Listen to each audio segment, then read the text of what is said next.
In the quaint village of Bramblewood, there stood a small bakery run by Mr. Thornton, an elderly gentleman whose bread was famed for miles around.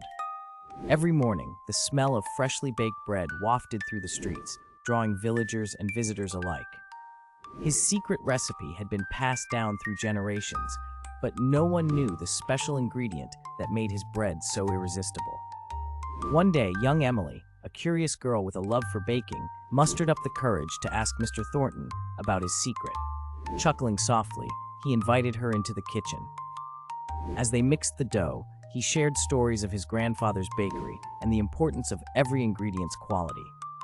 But the true revelation came when Mr. Thornton began to knead the dough. He spoke of love, care, and community, explaining that the secret ingredient was not something you could buy. "It's the joy of sharing and the connections we make," he said, smiling warmly. Emily realized that every loaf carried a piece of Mr. Thornton's heart, binding the community together. From that day, she helped him bake, learning that the true essence of his recipe was the love poured into each loaf. The bakery thrived, not just because of the bread, but because it became a place where hearts were nourished as much as stomachs.